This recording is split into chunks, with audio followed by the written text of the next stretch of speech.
मामा श्री, अपना कार्य आरंभ करो।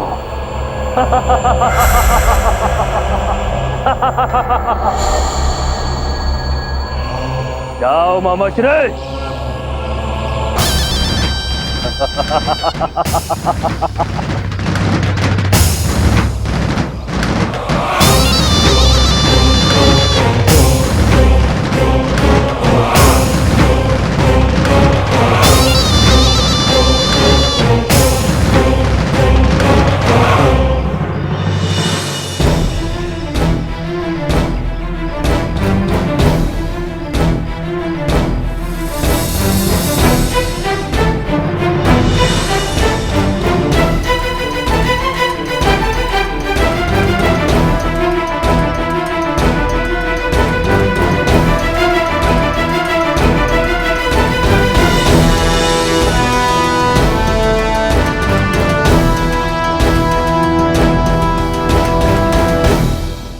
सुंदर स्वर्ण मृग है।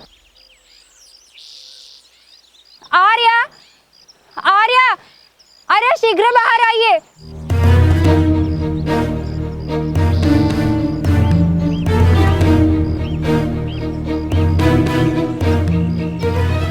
क्या हुआ सीते? स्वामी, देखिए कितना अद्भुत मृग है ना।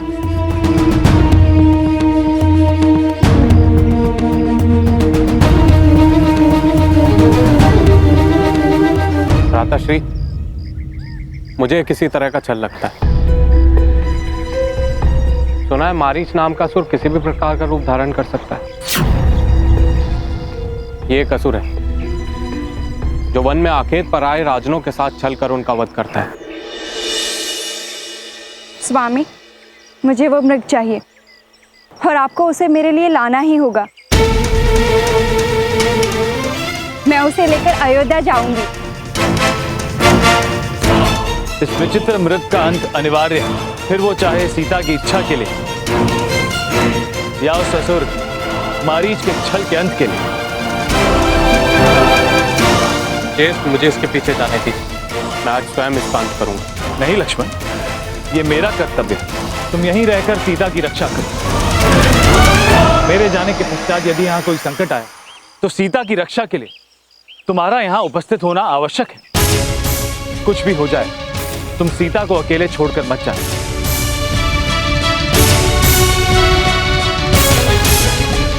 देवराते,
सहायता करो। सीते, लक्ष्मण, सीते, सहायता करो। ये मेरे स्वर में क्यों पुकार रहा है? लक्ष्मण, मेरी सहायता करो। ये तो स्वामी के स्वर है। लगता है वो किसी संकट में है। लक्ष्मण, आप शीघ्र ही जाइए। लगता है स्वामी को आपकी सहायता की आवश्यकता है।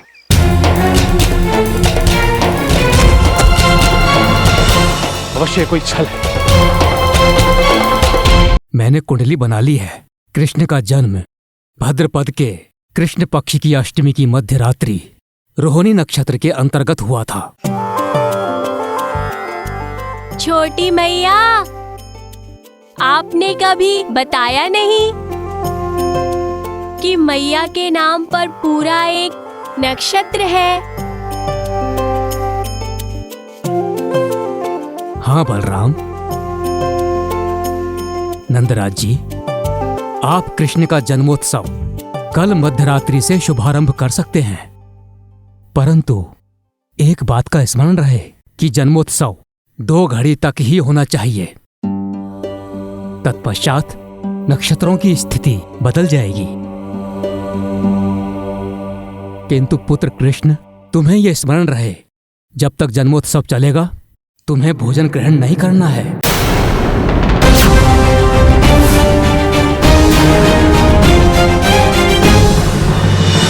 ये क्या मैया? मुझे अपने ही जन्मदिन पे भूखा रहना होगा। पुत्र कृष्ण, ऐसा विष्णु पुराण में वर्णित है। जिसका भी जन्मदिन होता है उसे उस दिन निराहार रहना होता है।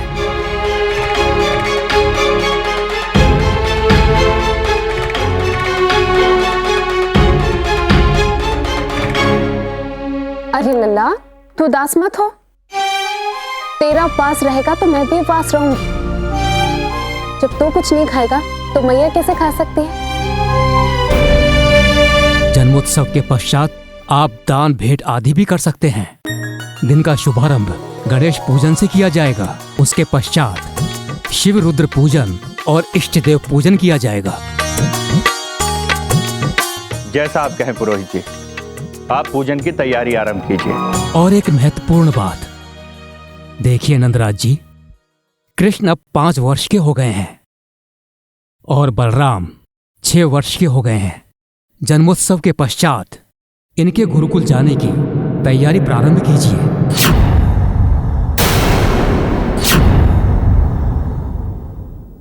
संदीपानी ऋषि बहुत पहुंचे हुए आचार्य हैं। उनके मार्गदर्शन में आपके दोनों पुत्र बहुत प्रगति करेंगे।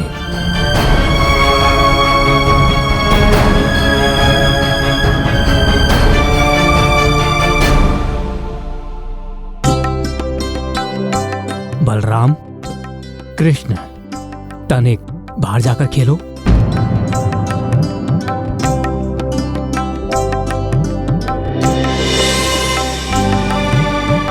क्या हुआ पुरोहित जी, आप अचानक से विचलित क्यों लग रहे हैं? मैं आपको ये बताना चाहता हूं कि इस समय कृष्ण पर भारी संकट की दशा है।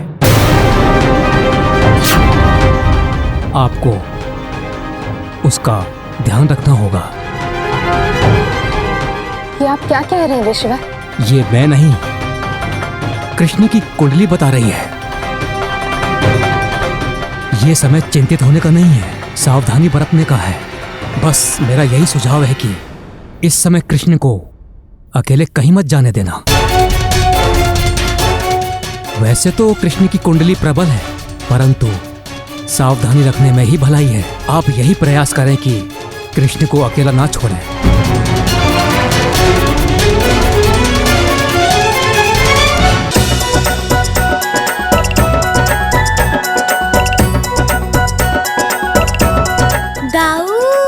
समस्त गोकुल मेरे जन्मदिन की तैयारियों में लगा हुआ है।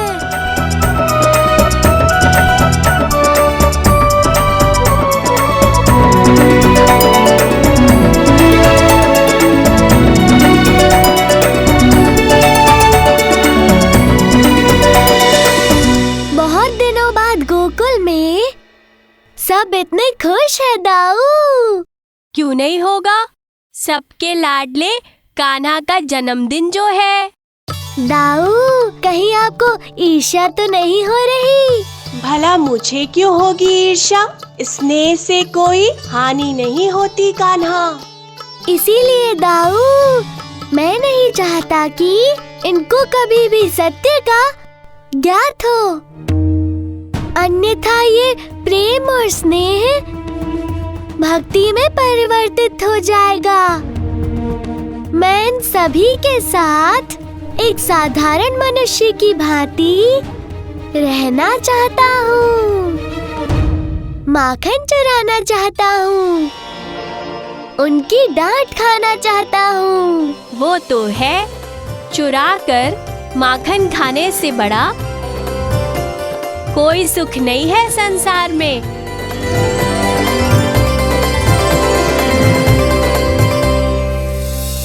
क्या हुआ यशोदा, तुम इतनी अशांत क्यों हो? कैसे अशांत ना हुआ रे? जो कुछ भी पुरोहित जी ने कहा वो सुनकर किस माँ का मन शांत रह सकता है? चिंतित मत हो यशोदा, हम सब लल्ला के साथ रहेंगे। लल्ला के जन्मोत्सव के पश्चात उसके शिक्षण की व्यवस्था की तैयारी करो। अरे यदि हमने उसे गुरुकुल भेजा, वहां उसके प्राणों की कौन रक्षा करेगा? मुझे तो समझ में ही नहीं आ रहा। अरे ये सारे संकट मेरे लल्ला पर ही क्यों आते हैं? यशोदा, इससे पहले भी हमारे लल्ला पर और गोकुल पर दैत्यों के आक्रमण होते रहे हैं और हर बार श्रीहरि ने हमारी सहायता की है। इस बार भी श्रीहरि हमारी सहायता करेंगे। बस आर्य कुछ नहीं किया उस ईश्वर ने। यदि किया होता तो 8 में से 1 संतान हमारी जीवित होती। अब मैं कैसे बताऊं देवकी, 1 नहीं 2 संतान जीवित हैं हमारी।